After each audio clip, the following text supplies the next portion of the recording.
Merci. Voilà. Je vous invite à prendre sans plus tarder la parole de Dieu, la Bible, dans Jean chapitre 9, verset 1, du verset 1 jusqu'au verset 7. Est-ce que vous y êtes? Amen.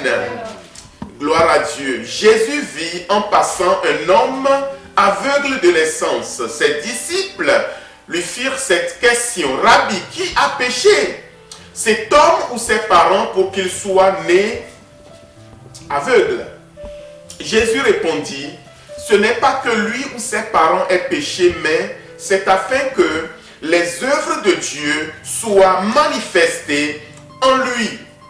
Il faut que je fasse, tandis qu'il est jour, les œuvres de celui. Il faut que je fasse, qu'il est jour, les œuvres de celui qui m'a envoyé. La nuit vient où personne ne peut travailler. Amen. Et j'espère que nous avons conscience de cela, qu'il y a un temps pour toutes choses. La nuit vient où personne ne peut travailler. Pendant que je suis dans le monde, je suis la lumière du monde. Verset 6. Après avoir dit cela, Jésus cracha à terre et il fit de la boue avec sa salive, puis il appliqua cette boue sur les yeux de l'aveugle. Verset 7. Il lui dit: va et lave-toi au réservoir de Siloé. Siloé, donc ce nom qui signifie envoyé. Il y alla, il se lava et s'en retourna, voyant clair. Amen. Amen.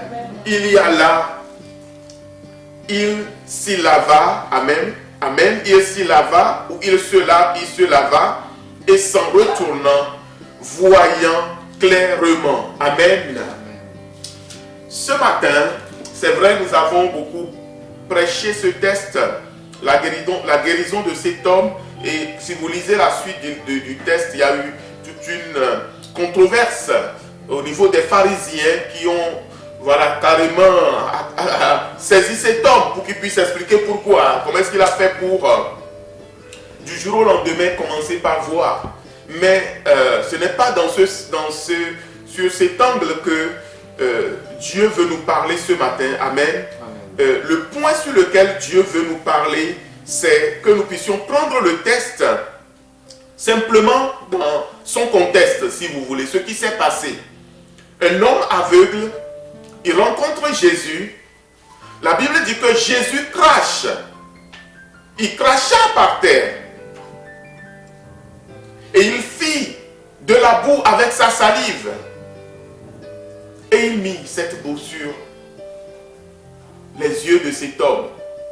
Et la question que Dieu veut nous poser ce matin, ou que je veux nous poser de la part du Seigneur: qui d'entre nous ici peut accepter que quelqu'un crache par terre pour en faire de la boue et lui mettre sur son visage?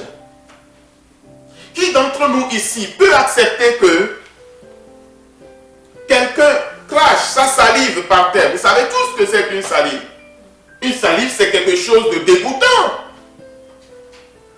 Mais voici que un homme, pas un enfant, un adulte, Jésus va cracher par terre. Il va faire de la boue avec de la poussière. Et il va le mettre sur les yeux de cet homme. Comme si cela ne suffisait pas. Franchement, si tu veux faire un vrai miracle, mets-moi la salive au moins que mes yeux s'ouvrent.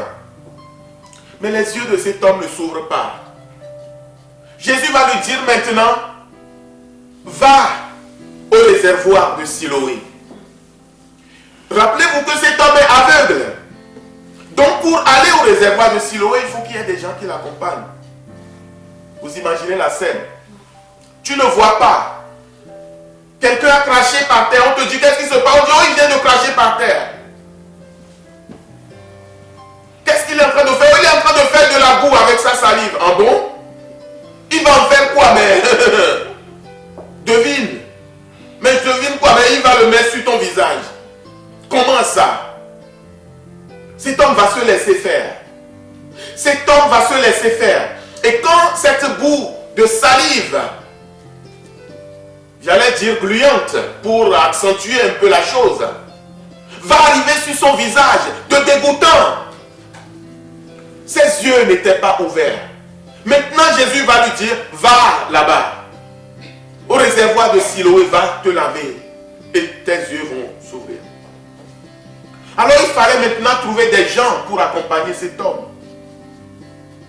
Puisqu'il est aveugle. Jésus. Vous connaissez le Seigneur, comment il agit. Vous connaissez Jésus, comment il opère. Vous connaissez l'homme de Galilée, comment il agit. Jésus, il touche et il continue son chemin. Jésus, il agit et il continue son chemin. Jésus, il pose un acte et il continue son chemin. Jésus ne s'arrête pas. Quand il s'arrête, c'est pour agir. Mais une fois qu'il a agi, il continue son chemin.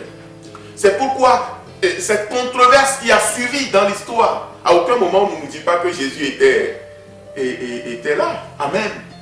Jésus continue son chemin.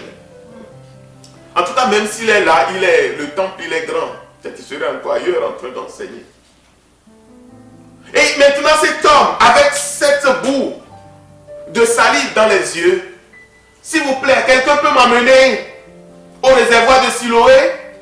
S'il vous plaît, est-ce que quelqu'un peut m'amener au réservoir de Siloé? Qui veut bien m'amener au réservoir? Mais qu'est-ce que tu as dans les yeux?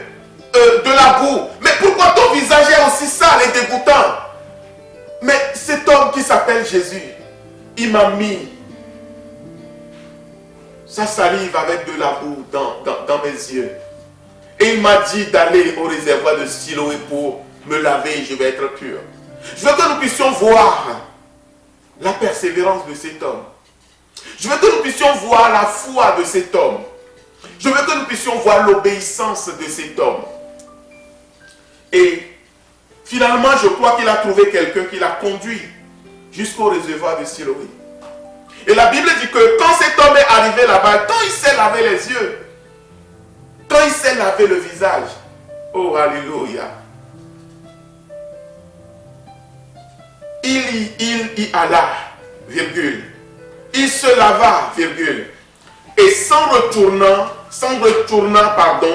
voyant clair. Alléluia. Quand il a obéi, quand il est parti se laver le visage, là, il commence à voir clairement. Amen. Bien-aimé, le chemin de la foi est devenu difficile pour nous aujourd'hui. Et c'est de ça que nous allons parler. Amen.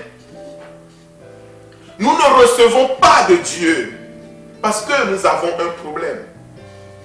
Et notre problème commence depuis Genèse chapitre 3.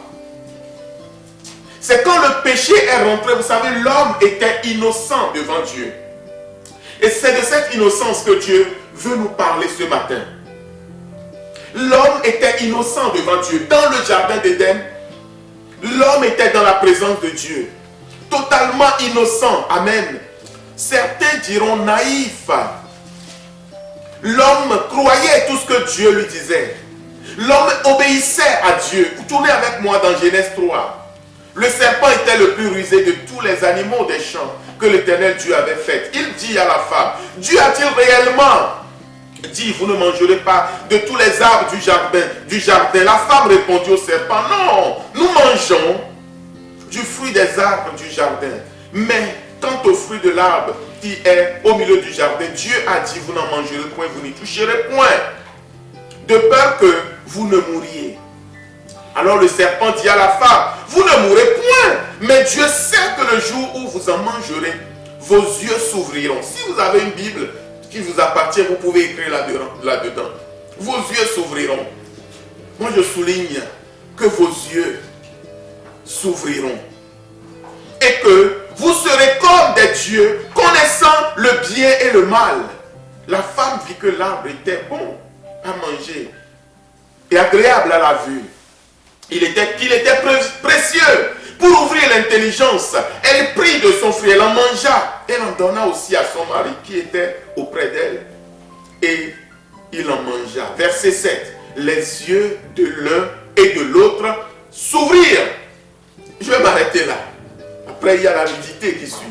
Parce que quand les yeux s'ouvrent, on a conscience de sa nudité. Et ce que Dieu veut que nous puissions voir dans ce texte, c'est que c'est à partir de ce jour, bien-aimé, que l'homme a pris conscience de quelque chose. nos yeux sont ouverts. Nous sommes conscients, bien-aimés. Nous connaissons le bien et le mal. Nous sommes capables de raisonner. Et notre raisonnement nous empêche de recevoir de la part de Dieu. Mais cet homme dont nous venons de lire l'histoire dans Jean 9, il ne raisonnait pas. Pourquoi? Parce que ses yeux n'étaient pas encore ouverts. Alléluia. Bien-aimé, il y a un aveuglement qui n'est pas bon, mais il y a un aveuglement qui est bon.